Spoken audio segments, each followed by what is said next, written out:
try and share my screen with you. Thank God things are slightly changing, Penny. We do have, for example, an interactive whiteboard in my class. So yes, things are changing. Let me try and put this in presentation mode. Is it in presentation mode at the moment? Yes, just now you're in presentation mode. Okay, good. So I can start. Right. So thank you very much, Penny. Thank you for this warm introduction. I don't think I need to say anything further. I'm just very pleased and excited to be with this wonderful digital team and not group, as Nick mentioned in the morning. Today I'm going to present you the results of an online evaluation survey I carried out with Greek higher education students. And wonder and ponder on the question whether technology could actually be the new healing temple, the new Asclepeion for language teaching for academic purposes in higher education. Now, just to give you an overview, I will be introducing some basic concepts of online distance learning, followed by lots of graphs and statistics, hopefully presented in a very interesting manner. And then I will conclude with my future recommendations. Now, the context we have all been discussing today is online distance foreign language learning. And we all know that this has been quite ubiquitous in recent years, whether it's in synchronous or in an asynchronous mode for undergraduate or postgraduate students. And with the help of the abundance of technology tools that we all have available today, we have managed to create these multimodal environments, which, however, have their own unique new affordances, require new pedagogies, new modes of learnings, and novel roles and skills, both on the part of instructors and learners. And as was also mentioned in previous talks today, we experience new patterns of communication while new types of assessment are implemented. So as you can understand, all of these require careful instructional design and a very careful planning as to whether, when, and how to implement all these courses, and to invest in an ecosystem of learner supports, because it's not just about learning. I mean, in the previous talk, just before we had the break, Juan and Shu, I'm sorry if I mispronounce your names, very explicitly showed the importance of learning communities. Now, what happened during the COVID-19 pandemic? Now, you are all aware that we've had serious disruptions in higher education, strict lockdowns all around the world, campus closures, students had to relocate, move back home, or some of them were even stuck in cities where they couldn't move, and a massive transfer to online learning and teaching. Only in Europe, 90% of the institutions had to move online. A key aspect we need to remember, though, is that what we have experienced is this term I have adopted today, which is emergency remote teaching, which is different from the typical distance online language learning I presented to you at the beginning. Because emergency remote teaching is a temporary shift of face-to-face instructional delivery to an alternate delivery mode due to these, unprecedented circumstances. So theoretically, after all this crisis is over and after the pandemic emergency has abated, we will all go back, at least I'm talking about the Greek context, we will go back to the format that we used to have, which is the face-to-face one. So just to introduce you to the Greek context that Penny was just talking about earlier. First of all university language classes in Greece are taught face-to-face. Up until the COVID era, there was no legal context that we were allowed to offer courses, undergraduate language courses by distance. There's only one university, which is the Hellenic Open University, but that operates only by distance, and it has a different status altogether. So all classes are taught face-to-face. We also have the so-called one free course book per module policy, which means what? That every student, every single student is entitled to one free course book by the state. Usually the instructor will give 3 or 4 options and the student can choose one, which they get for free. And I have to say this has unfortunately created a rather heavy reliance on this one course book lately. Nevertheless, Penny, I have to say that in recent years, many of us have embraced technology and we use supplementary material in Moodle platforms that we upload for our students. However, a major problem for us is usually the large size audiences. And when I'm saying large size, I'm talking about 50 to 100 or even more students, 200. The upcoming semester, I will be teaching English for nursing to first-year students. The number of the courses are compulsory. So the number of students I have is 210. Now, that was already difficult to cope with in face-to-face mode. So you can imagine how much more difficult it becomes in an online setting. Not all of them show up, obviously, but still we need to cater for 200 students. Now, the reason being is, first of all, that we have serious staff shortages. Greece is just coming out of a huge economic crisis, so there are just a handful of us that we need to cover for all learner needs, and also because there's a serious lack of a holistic foreign language policy in Greek higher education. That's a result of a study I carried out a few years ago. There is a policy up until secondary education, but there is no national foreign language policy for higher education. So with those things in mind, I carried out this survey where I tried to see what really happened during this emergency remote teaching in Greek higher education, and particularly to students who attended language classes for academic and specific academic purposes in Greek academia.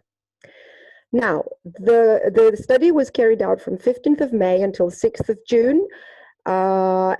Please keep in mind that after the 11th of March, all classes were suspended, all face-to-face classes were suspended in all Greek universities, and we had about 10 days, and I mean that, because after the 20th of March, we were obliged to start delivering online courses. Now, the respondents were about 350, 366 in total, and they came from 8 major Greek universities, although I have to say that around 45% were from the University of Ioannina because of ease of access. And as you can see, right, okay, as you can see the respondents' profile, most of them were female because this is typically the audience of foreign language classes, and they were aged between 18 and 20, and half of them actually in their first year, because foreign language classes in Greece are usually offered in their first year of studies. Now, the first question we wanted to see was what percentage of online courses students attended. Now, the results were quite encouraging. Half of the respondents said, at least, and recorded, and it was anonymous, so they didn't want to get a good grade, you know, so I'm hoping they were telling the truth. They said that they attended almost all courses, and as you can see, one third of the respondents said that they attended more than 75%. This could be due to the fact that as the sample was self-selected, the people who decided to respond to our questionnaire were maybe the most motivated ones. Or maybe they didn't have anything better to do during the COVID pandemic. Now, surprisingly, or from coming from a Greek context, not surprising, the majority of the respondents didn't have any previous experience in attending an online course. Now, in this respect, I did a within group analysis to see whether this variable affected the attendance. And voila, you can see that maybe the curiosity and interest for an online class urged more students who had no previous experience to attend online courses. You can see 82% of people who had no experience attended, almost at least more than 75% of our courses, while maybe the students who had already attended an online course and probably were aware of the challenges they were about to face attended less courses. So this is something that we need to keep in mind. The respondents were also asked to record the feelings when they heard that your classes are going to move online. And I call these the before because this is the feelings before. And you can see that almost one quarter of our respondents didn't really know what to expect, which is not to blame them because this was really unprecedented situation. And then we had mixed feelings between, students saying they were relieved or disappointed and worried. And when we grouped these together, the analysis was done with SPSS, forgot to mention that. We can see that the majority of our students had negative feelings, worried, stressed, and then 1/3 positive feelings, or they, as we said earlier, they didn't really know what to expect. Whether those feelings influenced attendance or not was the question that we wanted to examine in this following graph.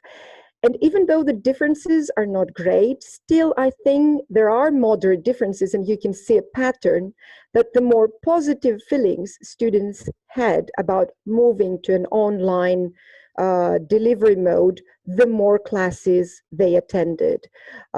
Even people who didn't know what to expect, you can see we have almost 20%, 17% that said that they attended only half of the classes. Now, a major, obviously, question was, why did you not attend online language classes?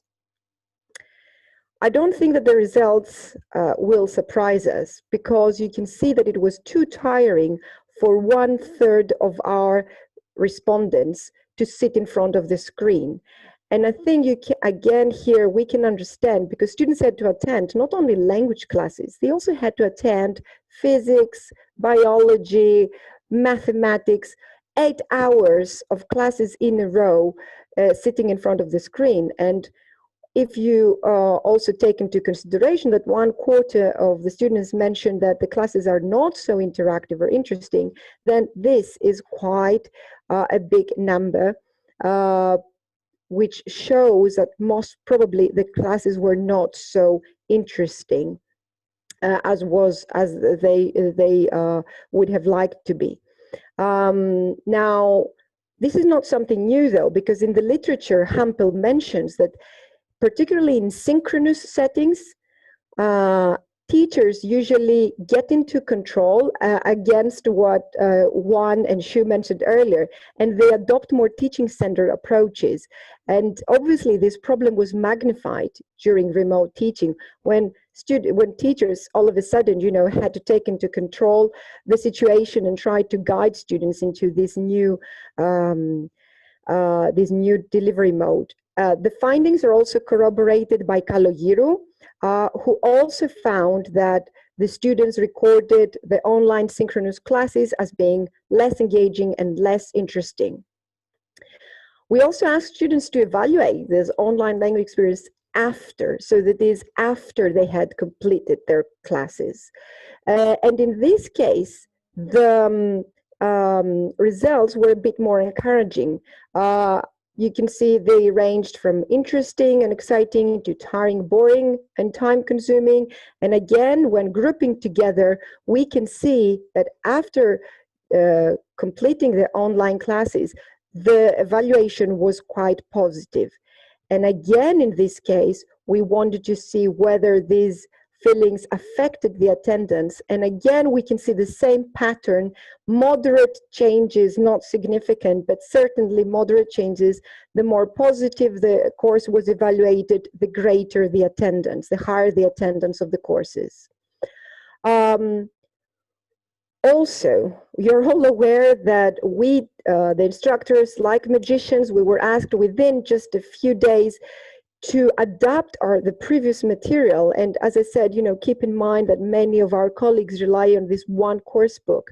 And nevertheless, it seems that the effort put by the instructor was appreciated by the student, who found the teaching and learning material quite useful, interesting, and rich in variety. You can see here, when grouping together positive versus negative evaluation, that positive evaluation certainly outnumbers the negative evaluation. So what we've done was not to be wasted. The platforms that were used were MS Teams, Google, Skype, Kahoot. These were recorded by the students. MS Teams was used by many universities all around Greece. Students were asked to evaluate both asynchronous and synchronous web tools. And again, the majority of the students found them useful, interesting, and that it offered quite a lot of possibilities, which is good to know for the future. Again, here, I grouped them together. As I'm moving towards the end, we asked our students to record what they have gained or lost with respect to their learning skills. Now, as you can see here, the majority valued the experience they have gained in online applications and digital tools, maybe because these are used sparingly, as Penny mentioned in the beginning, in typical Greek higher education. There are quite a few colleagues that have introduced them, but the majority hasn't really embraced them yet. So this should point to a different direction in the future. Obviously, students practice more listening skills because they mostly listen to us. And these are quotes by students that were written in the, filled in the questionnaire format. So, for example, here, a student from the University of Ioannina mentions that all this experience provided an interesting and much needed opportunity to better explore how computers and software can help in the domain of learning. I haven't edited anything of the quotes. And hold on. I'm trying. Okay, yes. And as regards the disadvantages, I guess the most significant loss that students recorded was the fact that they weren't able to practice speaking skills, which, if you take into consideration that we have to manage really large audiences, it was really impossible to try to integrate speaking skills for such large audiences at a very short time. Again, here some quotes by students who acknowledge the fact that they didn't really practice speaking or listening skills, and that they missed this face-to-face interaction and immediate interaction between the teacher and students. So, as I'm approaching the conclusion of my presentation, I don't know if you recognize this picture. This is the Asclepeion of Kos. Asclepeions used to be healing temples in Greece, where pilgrims reached there in order to seek spiritual comfort. And this is what we're hoping for, to end with a more optimistic view to the future. These are recommendations recorded by the students, that they would like in the future a variety of digital tools, as well as increased technical support and resources to help them in this process, and certainly more training both for students and for instructors. So as an ending slide, and this is my last one, the lessons we have learned so far, I think, is on the side of students. We can say that students have embraced successfully this new technology mediated educational reality, despite the fact that most of them had negative feelings or didn't really know what to expect.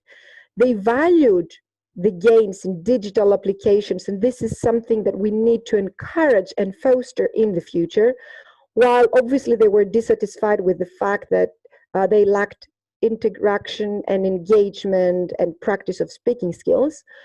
However, the instructors shouldn't feel disappointed. On the other hand, I think we should